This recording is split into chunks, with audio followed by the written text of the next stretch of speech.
Hi guys, we are live. Hello, hello, hello. 3, 2, 1. We are live to the whole world. I'm speaking from Madrid, one of the epicenters of this mess, but talking today with our dear friend Chuck Cohen, speaking from US, and hosted by Brandon McDonald, speaking from Liverpool. Coffee Break with Coachman, the interview show where we interview some of the most interesting minds in our profession, in our dental world. And today we have Chuck Cohen, that is the managing director of Benco Dental, that is one of the biggest product distribution companies in dentistry. So a huge company that has, of course, contact with thousands of dentists, and Chuck is the one managing and running this business. So I believe we're going to have great insights from Chuck, from the industry perspective, from the business perspective, but also as a very strong and smart and progressive company. I know that Chuck is already looking into the future, trying to understand how to help his customers to be ready to actually first survive this process and then be ready to strive right around the corner when hopefully patients will go back to the streets and patients will go back into dental office and start to select their dentists again and select dental treatments again. So first of all, Chuck, thank you so much for giving a little bit of your precious time. I feel like a retribution here, since I was once featured on the magazine of your company. Great honor for me to actually feature. We can talk about that beautiful magazine that you guys produce as well. But thank you so much. It's a pleasure to have you. I'm sure we have people from all over the world here watching, and I'm sure that the DSD community will really enjoy listening to your insights. So thank you very much. And please introduce yourself to the DSD community with a little bit of a background of you and of your company. So thank you, Christian. First of all, I hope I live up to that introduction. I'm not sure if I have a lot of insights. I have a lot of opinions, which I'm happy to share. That's great. And before I introduce myself, I wanted to say that I've been lucky enough to know Christian through the Seattle Study Club relationship for many years. And what he's done on the digital smile side of the house has been truly impressive. Thank you. It's very rare to find people who have the laboratory experience, the dental experience, and really what DSD has become and the community that it's become has been very impressive. So thank you very much. And it's very flattering to be invited to be here. So for those of you who are unfamiliar, Benco Dental is the third largest dental distributor in the United States. So we only do business with dentists across the United States. We have about 25,000 customers and about 1,500 employees. The names you may know better from around the world would be Henry Schein and Patterson. So we're a family-owned business, so we're not quite as large as they are, but we do much the same thing that they do. We think we've got better people, and we like being owned by a family, independent, but basically we sell the products and services that dentists in the United States need to keep their practices running. And I'm a third-generation family member, so I've been in dentistry technically for 30 years, but I feel like I've been in dentistry for 90 years. My grandfather started the company, so dentistry goes way back in our family and in our blood. So these last few weeks have been fascinating to me as we see the changes that dentistry is going to undergo, and things that weren't important 3 weeks ago are now hugely important, and things that seemed so important 3 weeks ago, nobody cares about. So it's just interesting to see how quickly things have turned. So happy to share that with you. That's a great way to put it. It's amazing how priorities and importance can change like this. And totally.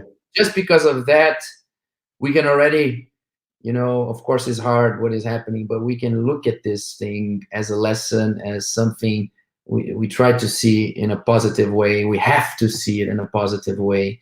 If we keep our body and minds healthy, we will learn with this, and we will come back and survive. And I just want to say that the family-owned business, I love this saying. I love to see big companies that are family-owned business. Is this still possible? How can you fight with, how can you not go IPO? Is there a future for family-owned companies? So it's a great question. One of the things that I'm most excited about dentistry is that dentistry does seem to have a place for great family-owned businesses. Just some of the ones that you, I'm sure, know. Ivoclar is a family-owned business. Yeah. ADEC is a family-owned business. Many of the laboratories, Jim Glidewell still owns his own lab out in California. So dentistry seems to be a great place to have a family-owned business, and that's one of the things that makes it very exciting to me. For this particular moment in time, I happen to think that family-owned business works better because family-owned business, the great luxury of a family-owned business is you get to think in decades and not quarters. And when we think about the last few weeks, it seems, at least in our house, days seem like weeks, weeks seem like months, months seem like years. Yeah. So your whole sense of time sort of warps. But one thing that is definitely true is, as a family-owned business, we don't have to worry about what Wall Street thinks. We don't have to worry about our earnings for the quarter. We only have to worry about our own people and our ability to serve our customers. And that's a tremendous opportunity and a tremendous advantage in days like today when things are changing so quickly. And it has served us very well over the last few weeks because I think we made very good decisions that will be good decisions a year, 2, and 3 from now. Some of our public company competitors, I think, will be forced to make short-term decisions that they will be unhappy with in the short term down the road.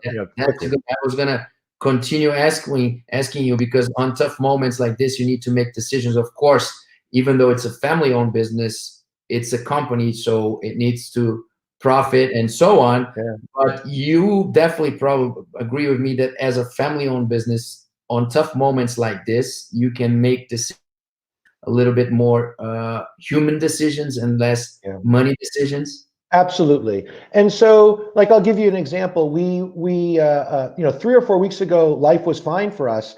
Today, and I'll share some numbers with you if you'd like, our business in the United States is down 80% in the matter of 2 or 3 weeks. And that's something that just is not, we never built a business model that would work with 80% fewer sales. Only because in the United States, at least, I'm not sure what's happening around the rest of the world, but in the United States, it's emergency-only dentistry. And by numbers, emergency-only dentistry is about 20% of the dentists, 20% of the cases. So what we've done is we furloughed, it's a United States term, but basically means a temporary layoff. We said, look, we don't have work. Our customers are closed. There are other avenues in the United States, like unemployment insurance and some other things you can do. So we want to make sure that you get taken care of. At the same time, we've stepped up and we've paid 100% of our employees' health and dental benefits for the time period when they're on furlough. So in the United States, what's that? Was that a few days ago? Yeah, it was a few days ago. Yeah, it was like basically a week ago. It seems again like a month ago. But we decided that health insurance at this moment in time is hugely important to our people. In the United States, our system is that you basically get health insurance through your employer. It's not government-run insurance. So we wanted to say, number one, when someone who's on our team gets sick, we want to make sure they have the insurance they need so they can get the level of care that they require. So that's an example of something that we decided as a family-owned business because we thought it was the right thing to do, and we knew our people needed it. So dealing with this crisis and the impact, we have a business. The business needs to operate. At the same time, we need to be able to make decisions that are that take into account the whole person and that try as best we can to balance those two things. And I think we've struck a good balance, but it's been difficult.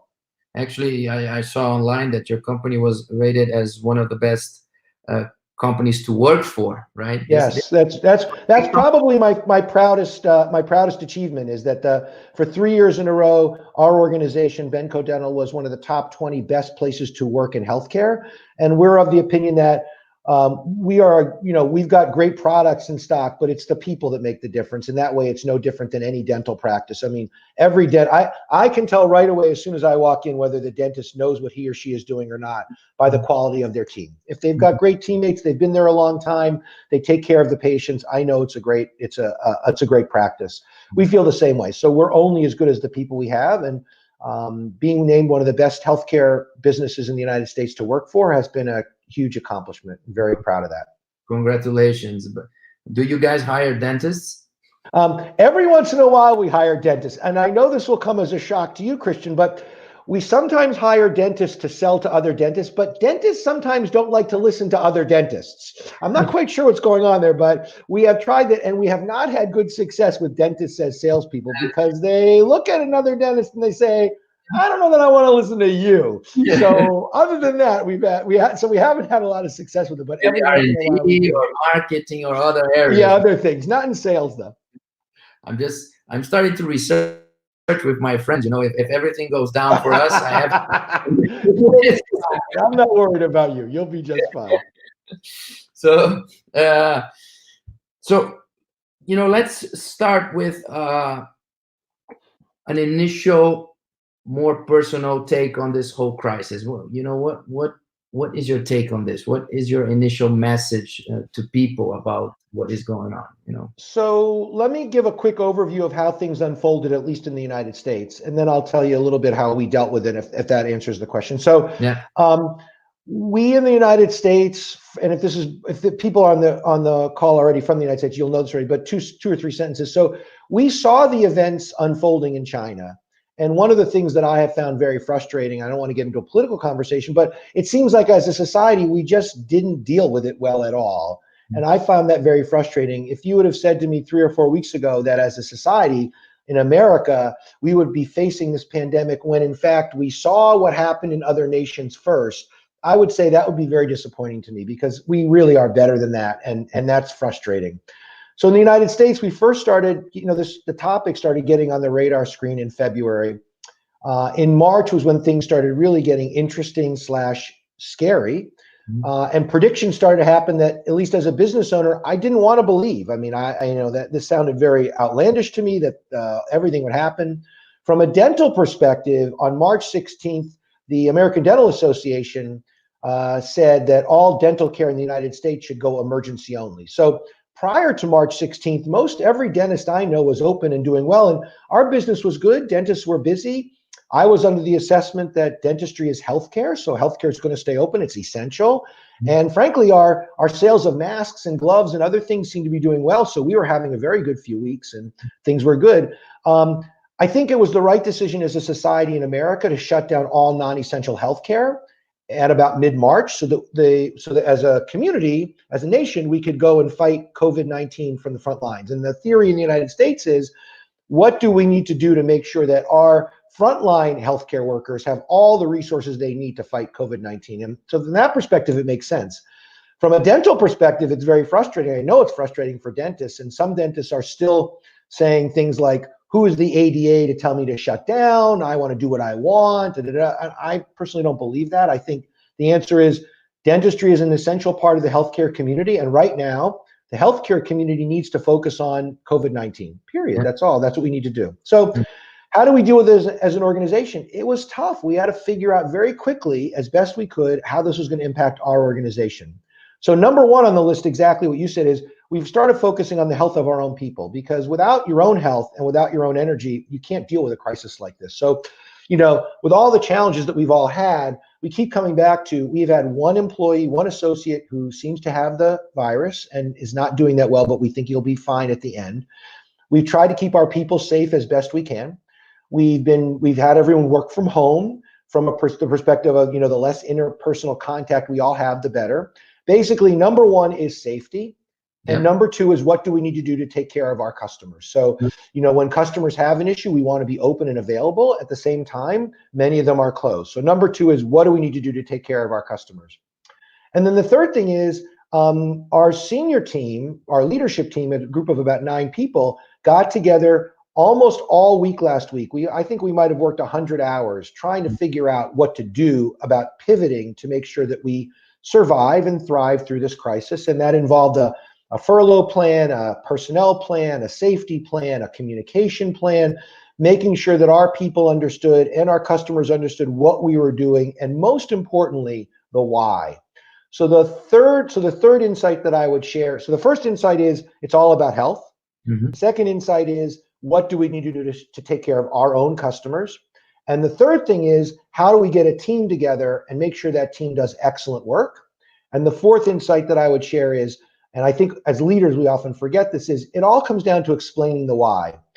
Saying, go work from home is one thing, but saying go work from home and it's because we want to make sure that we're all safer for doing so is a totally different experience. So I think as leaders, we oftentimes forget to explain the why, because we think everyone knows the why. But really focusing as a team in on what is the why and how do we make sure we're communicating the why over and over and over again has been key.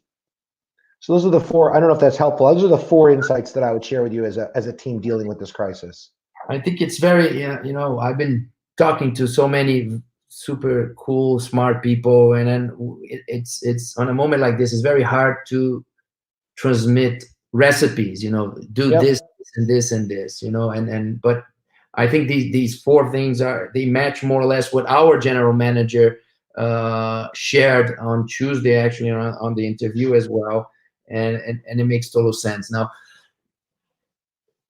for the dentist, from the financial perspective, really, because I think, as we are, let's say I own a clinic, an office, I have like 10 employees, and I have some bills to pay, I have my rent, I have this, I have that. I took care of my team. My team is at home. I only see emergencies. I'm doing what the government is saying. I'm already working with my marketing team on creating a nice story, connecting with the customer, keeping the channel of communication. I'm already trying to look at innovation and seeing how can I reinvent myself, how can I stay relevant. We're going to talk about this in a little bit, about how the future will look like. But financially speaking, specifically, of course, that every country is different. Yeah. But do you have, if I would hire you as a consultant, say, Chuck, look at my numbers here, do you have some basic suggestions or insights about, a strategy, a basic? Yeah. So I think I can share a few insights. The first one that I think is worth talking about for just a second is we in the United States. So if you're watching this podcast or this broadcast from the United States, now is a great time to just appreciate the inherent advantage we have in the United States, not just as the world's wealthiest country, but more importantly as the world's reserve currency. So for those of you unfamiliar with the term, basically what that means is in the United States, as I understand it, and I'm no economist, we have the advantage of just printing money whenever we want. And that's an advantage that the rest of the world just doesn't have. And oftentimes as Americans, I think we take that advantage for granted. And what that means from the United States perspective is we as Americans have a tremendous advantage. Somebody in Washington is going to crank up printing presses and we're going to be able to borrow from ourselves and and everyone will be fine. And in the United States, I'm not saying it's the fair system, but it's the way the deal works. In the United States, we're going to end up borrowing several $1 trillion from our next generation. We're going to get ourselves out of this. The people who were successful before will be able to be successful going forward. There still are inherent issues around inequality and stuff. I'm not excusing that, and I'm not making a political statement when I say this, but what I am saying is that those countries around the world that don't have this inherent advantage, I think are going to struggle a lot. And I'm sorry about that. If you're another country, whether you're a European country or a developing country like India or China or an African country, I think how your nation gets out of this crisis is going to be very scary. And it's not my job to figure out the answer. It's just my observation that in the United States, I believe that dentistry has a very strong future, like the country has a strong future, a lot because we are all as a society going to go into debt. That's the way it works. We're going to borrow money from the future. We're going to reboot our economy and we're going to be back to business. That I don't think is going to be as true in other countries. And I think dentistry is going to reflect the overall pattern of recovery that's true in the country. So for the United States, my advice would be, because I think that's the question you asked, my advice would be take care of your people first, figure out what your practice looks like going forward. Overall, I think we'll have a blip, but the economy will improve and dentistry will get better and people still need to go to the dentist. And it may not improve within a month or two, but 6, 8, 9 months out, I think we'll be back to where we were before. If, however, you're a dentist in a dental practice in another country, I would suggest paying more attention to what is the plan for your country to get out of the situation that it's in. I think the developing world, Europe and stuff, will clearly get out of this thing faster than India, China, Brazil, and some other countries will. But really More so than any other time in the past, I think it's important for dentists and dentistry to pay attention to the macro trends that are going on. I think a lot of us in the United States and elsewhere have this idea, and I think it's been true up until now, that basically dentistry is recession resistant. People always need to go to the dentist. It's always a good place to be, all that kind of stuff. And I think that has been true over the last number of generations. In this situation, for several reasons, I'm not sure that that's going to be as true.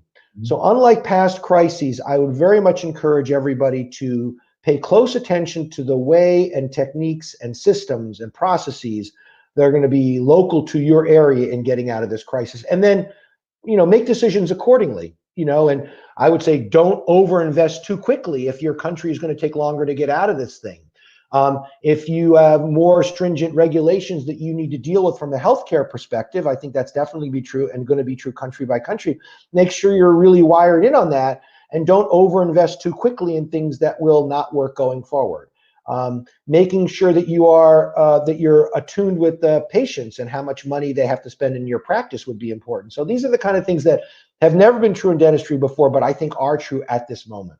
Fantastic. Well, that's really very useful and great info. Let me try to play with you a little bit here, fortune teller, and try to see the future a little bit, even though we know there's, it's hard. But in terms of the U.S.,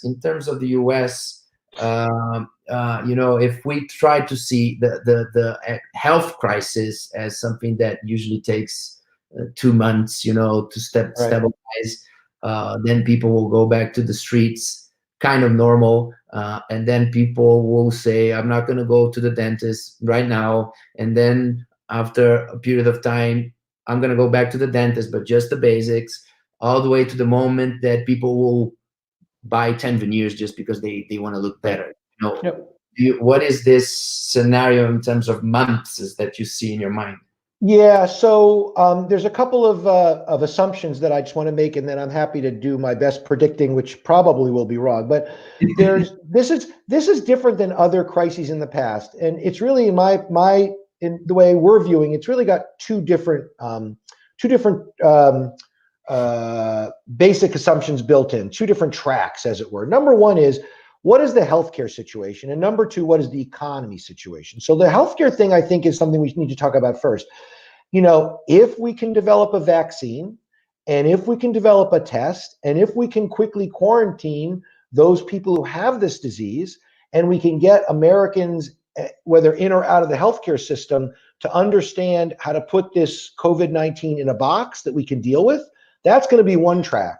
If, on the other hand, the vaccine is 18 months away, or the test is too expensive, or we're not quite good at figuring out how to quarantine people who have the disease, or we have a recurrence of it in the fall, all these things, then I think we're on another track.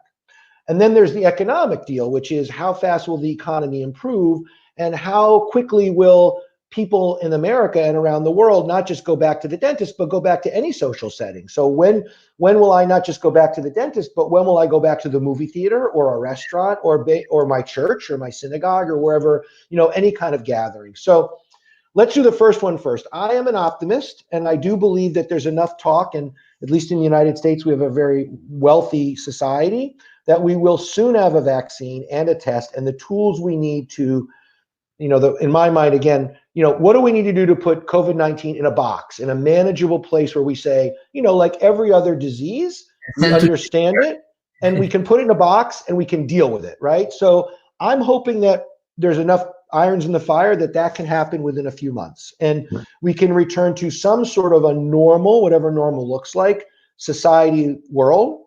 At the same time, I think the economic impact of this is going to last longer than we think. So I would say I am more of an optimist on the healthcare side than most people, and I'm a little bit more of a pessimist on the economic side than most people, because I don't think this is going to be a quick bounce back, especially not with dentistry.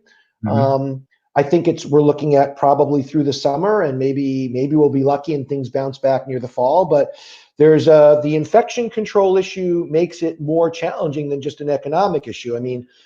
We've got practitioners in the United States who are nervous about going back to practice. Hygienists and dentists. We've got people who say, I don't know that I want to go to the dentist because it seems like it's more dangerous now than it was before. So there is an intersection in dentistry between the healthcare perspective, the healthcare issue, and the macro issue.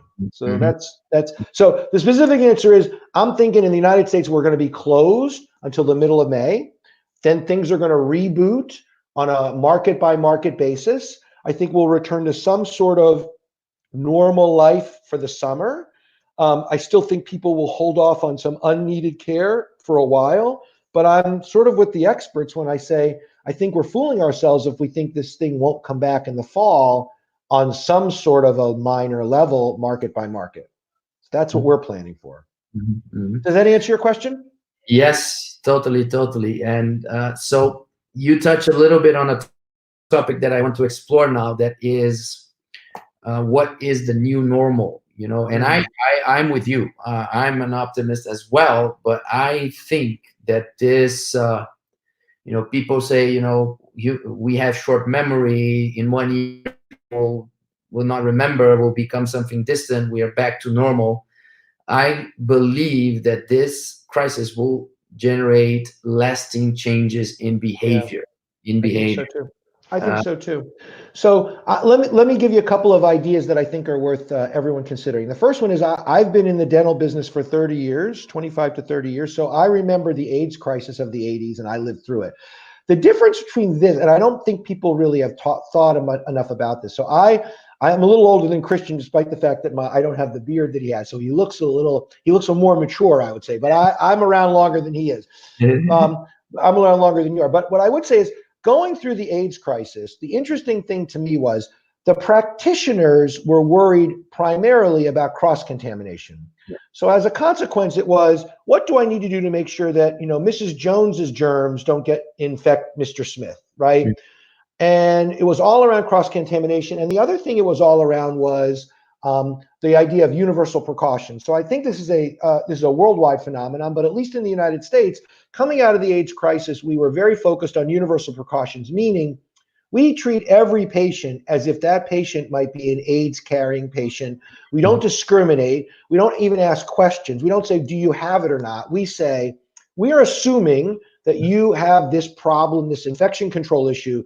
We're going to run our practice like we want to make sure that whatever you have doesn't cross-contaminate into somebody else. That was our sort of base for operation. I think the changes here are twofold. Number one is, now we're not just talking about cross-contamination, we're talking about practitioner safety. I've talked to practitioners in the United States. It's not just I'm nervous about one patient contaminating another patient. I'm nervous about me getting something. That is going to change the calculus of how practitioners in the United States, and I think around the world, come out of this crisis. I'm not just talking about air quality in a way that I'm worried about patient air quality. I'm worried about breathing in germs in and around the oral cavity all day long. Not only me, but my hygienist is also worried about it as well. So that's the first change that I think is very fundamental that we have to understand.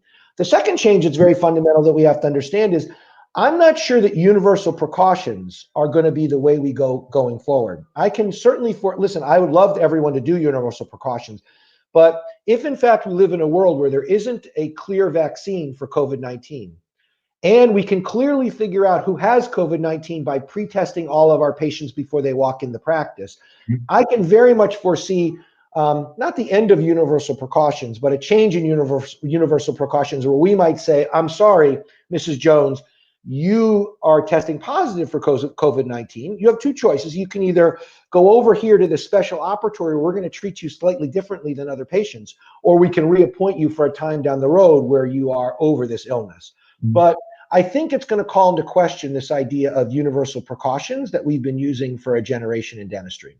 So those are the only changes, but I think those are two fundamental changes with this healthcare crisis versus prior healthcare crises that we've had to deal with. Yeah, that's perfect. I see exactly, and that's why dentistry is going to be hit in a special way, because no doubt it's the cross-contamination of dental procedures with something like COVID. It's just it's paradise for this virus, right?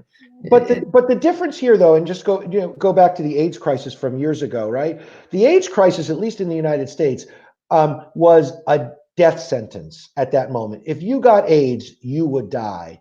I'm optimistic enough to say that, even today, the death rate of COVID-19 is, it depends, 2, 3, 4%. So it's certainly not a death sentence. And the second thing is, pretty soon, I think we're going to have the testing that we need and the vaccine that we need. So I think we're going to deal with this differently. And I think as practitioners, we should all be aware that this is like the AIDS crisis, but in fundamental ways, it's different. And we should learn the lessons there, but understand they may not be applied in the same way. Perfect comparison, and differences very, very clear. Now, this is definitely going to change the day-to-day of a dental office. Yes, no doubt. The speed and the profitability and the amount of patients that you can see. Yep. So we have, I don't know if you agree, we have two major changes here. One we are addressing now is the cross-contamination, biosafety, and how this is going to impact dentistry. And then afterwards, we're going to address a little bit, I want to thoughts on really behavior change. Yes, of the patient. And priority, yes. And priority lines, So let's do the first one first.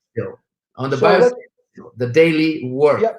Let's talk about that first, because I think that's the fundamental change we're going to have to deal with first, because honestly, at least in the United States, we're going to see some regulatory changes that are going to force decisions to be made. So we're now seeing 3 fundamental changes on the infection control side of the house that I think are worth discussing, and there may be more that come up. The first one, the most basic one, I think has gotten talked about a lot, and that's just a higher level of personal protective equipment, masks, disposable gowns, gloves, all the kind of things that we are used to, but not at the level we are. And at least in the United States, I think everybody would say that practicing dentistry will require an N95 mask. I don't think that's a genius topic. I think everyone kind of gets that. I think the interesting thing is going to be, have you ever worn an N95 mask? And I think everybody wants one, but what you need to understand as a practitioner is it's hard to breathe through an N95 mask. Yes. So I think everybody wants one today, but it will be an adjustment in how you practice. For example, Dr. Coachman, your beard will need to be shaved in order to wear an N95 mask. So, I mean, there are going to be fundamental changes that we all need to make in the, not just, I mean, the easy part is I'm happy to sell you as much personal protective equipment as you want. That's good for me. And, you're going to spend more on it than you did before. That's the easy part. The second part, the harder part, I think, is how does it incorporate into your practice? I remember when dentists went from no gloves to gloves, and I had endodontists who said, oh, I can't turn a file, I can't feel it. And the answer is you figure it out because you have to. So there's a fundamental change in the personal protective equipment side. That's number one. Second one is there's going to be a lot of focus on air quality in 2 ways. The first one is the general ambient air quality of a practice. And the second one is the air quality in the 6 inches between the patient's oral cavity and the airflow of the practitioner. Though we are currently looking at a number of different options that we can use. So we're going to have some retrofitted solutions. I don't think they're going to be hugely expensive, but they are going to require an outlay of funds. And in a quick amount of time, I think we're going to go to a world where air quality is very important, and aerosols and what can we do to cut them down, and suction systems and chair side and all that kind of stuff. And then the third one is, at least in the United States, I think we're going to have to rethink a number of the fundamental assumptions that we've made around the basic design of a dental practice. For example, in the United States, we're very big on open sterilization areas. We want the patient to walk by. We want the patient to see how it works. Mm-hmm. You would never see that kind of a sterilization center in a medical setting because there's a strict split between dirty and clean, germy and non-germy. Second one is we in the United States love our open operatories where we have a big space and we've got a center island and there's really no walls. You don't see that in any other version of healthcare other than dentistry. So fundamental ways around designs of the reception/waiting area, the sterilization area, the operatories itself, we're gonna have to rethink a lot of things. I don't know that we're gonna have to go back and retrofit what already exists, but we will have to come up with solutions on that going forward. And sort of an asterisk to all of this, in the United States, I know that, I may be saying something that may be unpopular a little bit, but in my opinion, as healthcare segments go, we have been relatively unregulated in the United States. I mean, when you compare the regulations to opening a hospital or a surgery center or a high-end doctor's office, in dentistry, we've been kind of left alone. the regulators really don't understand us. There's some Department of Health in some state capital somewhere. They kind of don't understand what happens.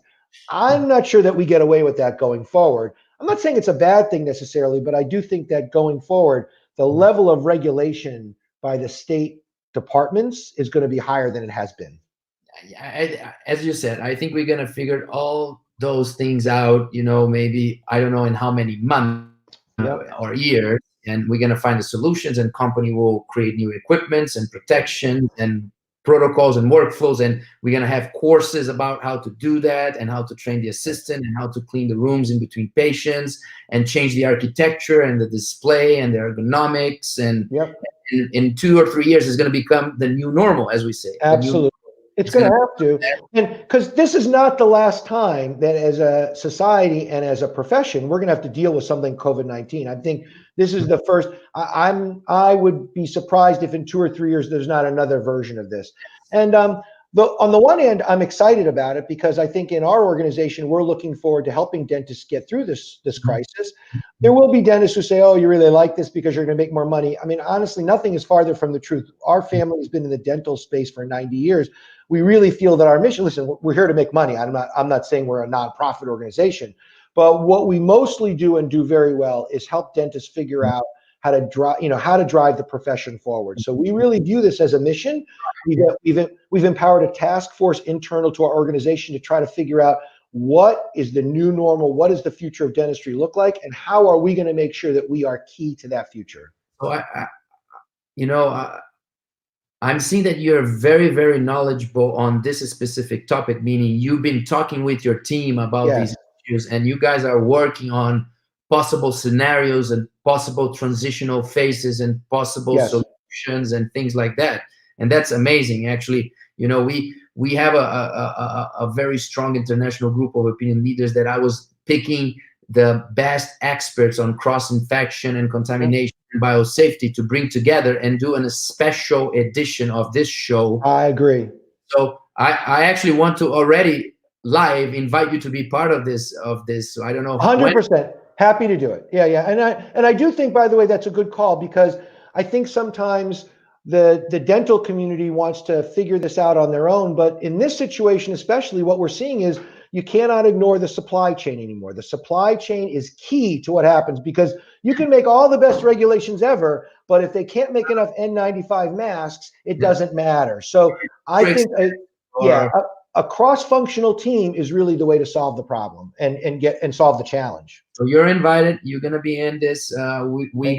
We will create all these new consensus together with the industry, the professionals, the researcher, the experts. We need to create this new dentistry. It's a new dentistry that will come out of this.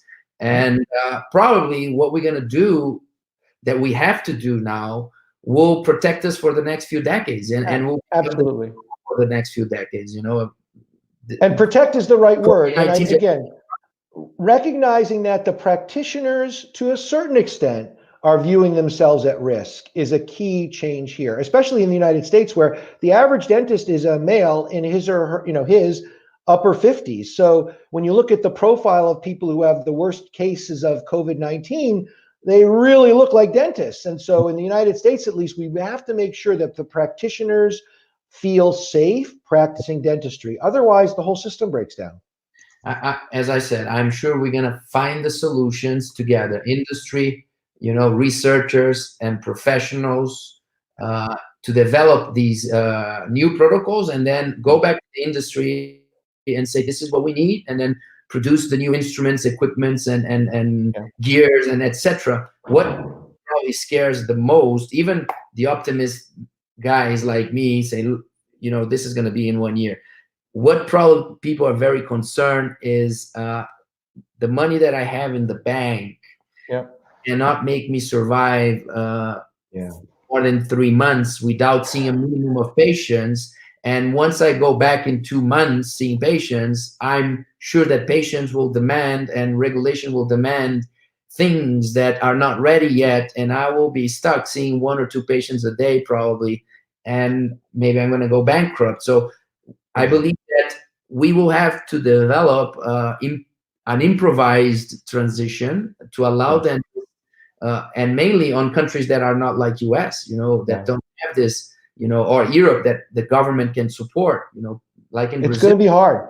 In I Brazil, mean, they're it's going to desperate. be very difficult. And so a couple of ideas there. The first one is in the United States and even in Europe, I think, most dentists are small businesses and you're going to get help and support. So I think that I'm not worried about dentists in our market going out of business or going bankrupt. That being said, I think on some level, as a society and as individual businesses, at least in the United States, we're all going to go into some sort of debt. I mean, I don't want to slice it any. I don't think anybody is going to make it through this whole crisis without somehow, some way taking a piece of the debt. As a society, I've seen numbers in the United States as much as $4 trillion. Now, if we're going to go into debt $4 trillion, Dr. Smith and Dr. Jones are going to have to take on some of that debt in order to figure this thing out. So there's no other way around it. If you are a dentist in another country, I think you're going to have to be a little scrappier and a little bit more entrepreneurial in order to make it through. And I'm not sure that it's a one size fits all, except for one piece of advice that I give everybody. We've been saying it in our organization for a while, but I think it's even more true today. Bigger is going to be better with dental practices. Now, what I mean when I say that is not that everybody in the United States has to sell out to a DSO. That is not my point. My point, though, is, at least in the US and I think in other countries as well, the investments that you're going to have to make in your facility and your practice, you're going to need to have 5, 6, 7, 8, 9 operatories, maybe 1 or 2 dentists in order to justify them. It's just going to be difficult to be a one dentist practice with 3 or 4 operatories going forward, because there's going to be basic investments in things like air quality, or we've talked about before, CBCT, other technologies. So the one thing I'd say is, I think the future belongs to a larger individual office that is run by an independent dentist. So I think that's a great model. But the days of one dentist, 4 operatories in the US, I'm not sure that that's going to work financially going forward. You nailed it, and you nailed it because of what is happening, but because of the trend that was already happening because of other things. And we're talking about this on the DSD movement, on the DSD courses, etc. The fact that you need a certain size to implement all the benefits that modern patients will require. Yes. We are even the model of specialists and GPs, individual referral base. This, in my opinion, will be transformed into almost hospitals or small orofacial clinics. Where you have that's definitely. It's definitely something that's going to become more apparent and more true in the United States, no matter how you slice it. So I want to make sure that I repeat one. This is not me saying everybody needs to sell their practice to a DSO, because honestly, the DSOs aren't doing that well in the United States. I mean, there are some fundamental problems in their business model. What I am saying is that the individual location to practice dentistry is, in my opinion, going to have to get bigger on some level. Now, whether you get bigger by bringing in specialists into your practice, or you get bigger by building a bigger facility and bringing another general dentist in, however you slice it, there are going to be certain expectations, as you said, Christian, that patients have, and certain things you're going to need to do from a regulatory perspective. You're not going to be able to not do them, that are just going to be easier to financially justify given a larger sales revenue base. I mean, this is just really, it's business 101. The costs go up, the revenue has to go up, and the only way to leverage the two is to grow your revenues faster than your costs. Perfect. So, of course, we know there's always space for anything in a free market. Any model is possible. It's a matter of increasing your chances of success. Yes. You bigger will increase your chances of success, because you're going to be able to afford these strategies that individually is very easy, difficult, starting with digital dentistry and all the emotional dentistry approach that we teach, and all the interdisciplinary comprehensive approach. Everything requires a little bit of a volume to make it financially more powerful, right? So COVID and all this biosafety process is one more that will give an extra advantage for organizations that are slightly bigger. So I'll give you one example before just because I think examples, help tell the story. So we're looking at air quality solutions for the United States market, because we think that's where the market is going to go. I mean, we're looking at all different options now, but it might be a $25,000 investment per facility. Well, If your facility has 4 operatories and it's $25,000, that's one thing. If your facility is 8 operatories, it becomes a whole different financial perspective. So these are the kinds of things, we're going to try to keep these things as cheap, as inexpensive as possible, but yet make sure that they work. And that's just one example of the higher level of regulatory, the higher level of infection control that individual dental offices, at least in the United States and probably around the world, are going to have to deal with. Mm-hmm. And then you extrapolate this to everything. Yes. You can have a new intraoral scanner for 8 and for 4 with the same price. Exactly. When you need to upgrade, when you need to buy a new machine, when we come up with a new facial scanner technology, if you have 10 operatories, you divide it by 10. And absolutely, it's exactly right. And now those things where everything you said it was optional before, the stuff that we're talking about now is not going to be optional. Yes. So that's the difference. The difference is you could figure out if you want to buy a scanner or a CBCT. I would recommend buying both. This is not going to be, in my opinion, optional. It's going to be by this date, you need to have X, Y, and Z. Yeah, that's true. So what we're going to see is the need for doctors to combine efforts and maybe make groups, small little groups, 2, 3, as you plan on opening your office, will force you. It's like, I always use medicine as an example. First thing is that when you finish med school, not the doctor will not end med school and open his own hospital. No. This is a dentist. They finish dental school to open their dental office. Now, as dental offices become more complex, technologically and biosafety more complex, we move a little bit towards more medicine, where most of the dentists will graduate to work in an organization that is already there. Yes. Or the most entrepreneurial ones will have to combine efforts with others to start something that is already slightly bigger. Yes, agreed. I think we're on the same page. So I agree with that. And it's going to change fundamentally dentistry, not necessarily in a bad way. This is just a change. It's just a challenge that we need to overcome. It's not necessarily a bad thing at all, in my opinion. Now let's move to the final topic. And I think it's the most exciting, and it's good because we're going to end up on a little bit of a high, of course, of talking about, will the business model change of dentistry? Kind of, we already talked, but is the consumer behavior will change? Questions that I've been receiving, is cosmetic dentistry going to suffer more than general dentistry? Will people be willing to change their smile the same way, or people will care less because now it's the crisis show that we have other priorities in life, and inner beauty is more important than outside beauty, and things like this. And what are the things that, for example, we are already working, and I'm sure you are working. We were talking before the interview started, in terms of new trends, new exciting. How can you create new offerings? How can you reinvent yourself? How can you stay relevant as a dentist? What are the cool things that are coming for dentistry? So it's a great question. And I would just tell you a story from my own life, which is in the United States, I think it's true of a lot of the world, is we've been cooped up on our houses now. It seems like it's 3 weeks. We're now at the end of week 3. Both of my kids, one is 23 and one is 17, are home. And my high school senior is taking classes in her bedroom. And my 23-year-old came home because he was afraid he couldn't feed himself. And we've all been together. And I would love to tell you that this is the new normal. And we're very excited. We've gotten in touch with our feelings, and we're going to spend more time as a family, and we're going to read books at night. I think we're all can't wait to get the hell out of the house. So it's a very romantic notion that we're all going to get in touch with those inner beauty. I mean, I think in the United States, at least, there isn't anybody who isn't dying to go out to a restaurant for a dinner and a movie and get the hell out of the house. And we love our families, but enough already. So I do think when it's all said and done, we will return to where we were before from a consumer behavior standpoint. I mean, outer beauty, cosmetic dentistry, those kind of things are going to be as important going forward as they were before. And one of the things that I love about dentistry is it's fundamentally an entrepreneurial healthcare science in the United States, where dentists are entrepreneurial. And I say that in a very positive way. I do think they work very hard to take care of their patients and take care of the consumer and make sure that the value is there. Not saying there aren't bad practitioners, but overall, it's very positive.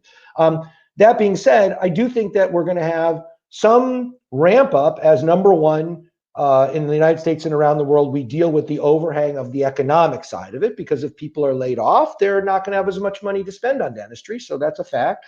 And the second one is how we deal with making sure that our patients and our society and our practitioners feel safe going to the dental office. I'm optimistic enough to think that, at least in the United States, by the third quarter into the fourth quarter, we'll start returning to some sense of normal.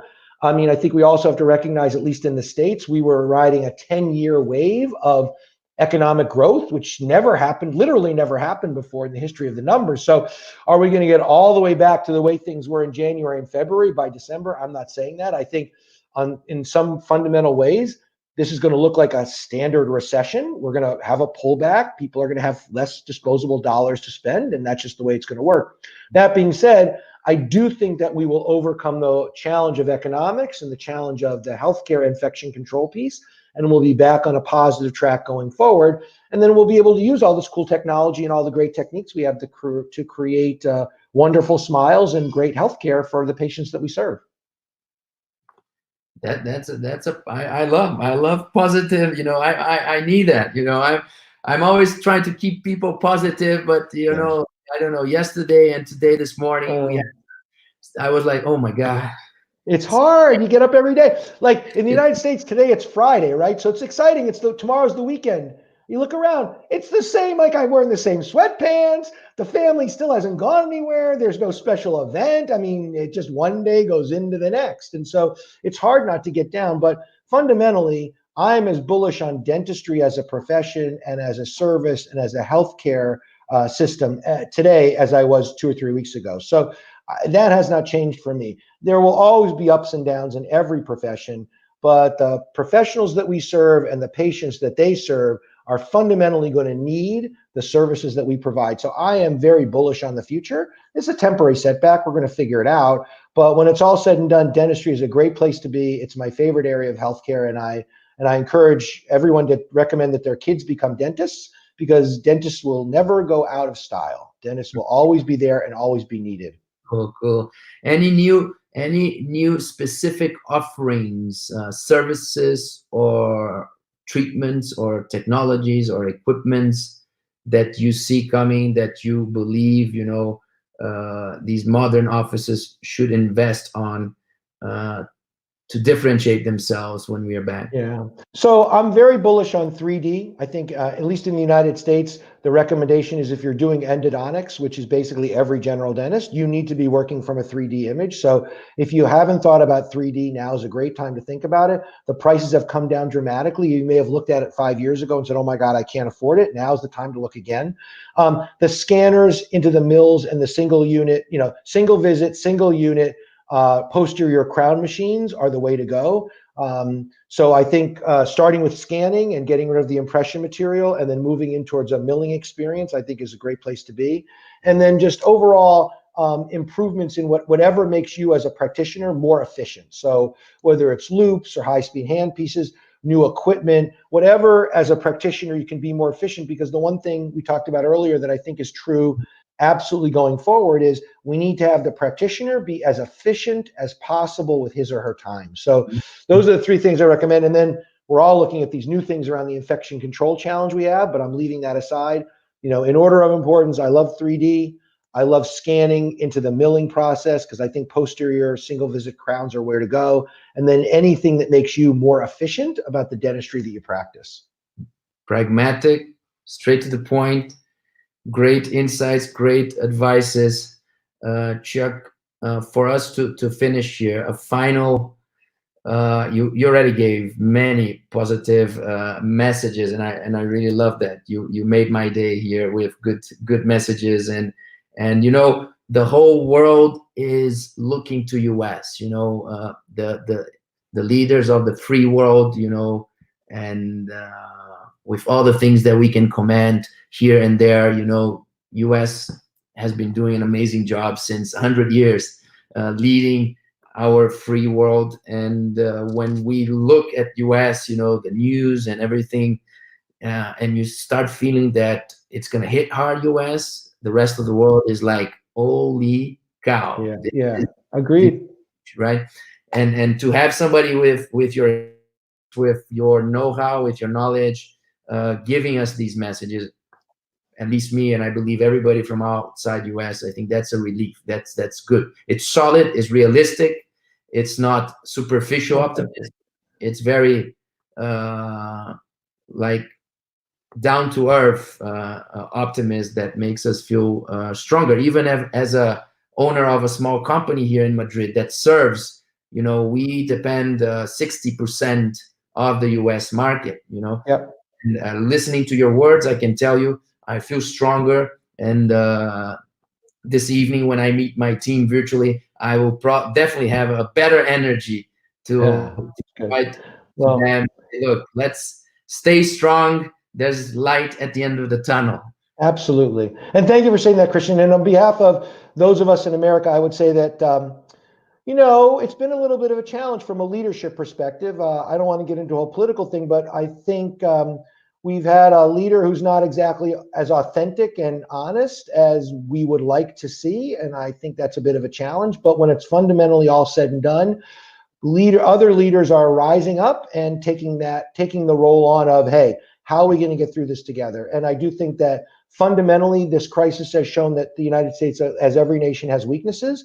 But when it's all said and done, when it comes to a crisis, we do figure out how to pull together and we figure out how to get things done quickly. So I am very optimistic that the United States will come out of this okay and continue to lead the world and be the beacon that we have been. But I'll tell you, there have been some days where it's like you look and you go, you read the newspaper and you say, really? Like, this is what we're doing? But, everyone has moments like that. We're going to figure it out. And we are feeling pretty positive about the future in spite of all that. So thank you for saying that, and glad to be on the conference call with you. It's so good. I'm a big fan of your country and your people, and thanks again for your time. I hope everybody enjoyed. I don't know, Brandon, if you have any specific question here. Otherwise, we can read them afterwards. If you have something relevant, we can forward to you, Chuck. And sure, absolutely, happy to do that. I will definitely 100% send you the invitation to participate on that roundtable on cross-infection and biosafety. I think every effort to come up with, as soon as possible, some practical, realistic protocols, systems, and manuals will allow dentists to at least breathe. Yes. When we see there's a protocol, as soon as people are coming back to the street, we take this protocol and we can go back and start working again. I think that's what we need to hear. Absolutely. And we need to make some decisions. And you used the word breathe, and how ironic that you did. I know this wasn't your intention, but literally, how do we get dentists to be able to breathe again, both physically, because that's so important with COVID-19, and both emotionally and mentally. And the good news is we don't have to reinvent the wheel. We just have to take what works in medical and make it work in dentistry. So that gives me a lot of hope. And so we don't need 100% of the solution. We just need to adapt solutions that are already existing to a dental environment in a sensible way. And I think we'll be just fine. I'm very confident of that. We count on companies like Benco 100%. Oh, thank you very much for saying that. And flattered to be asked. Hopefully it was insightful. I'm not sure, but thank you for asking the questions and thank you for inviting me. And I'm always happy to do it again whenever you want. Very, very insightful. Everybody watching, I hope you guys enjoyed. This was our coffee break with Coachman of the day and to end the week in a great, great way. I really, honestly enjoyed the chat. It's going to be live for anybody to watch on demand on the DSD community Facebook and also on my YouTube. So please share with your friends. Tell them that this was very, very useful information, seeing the light at the end of the tunnel with practical next steps on how can we go back and practice as dentists. Thanks, Chuck. Thanks, everybody. Thanks, Christian. See you Monday. Thank you.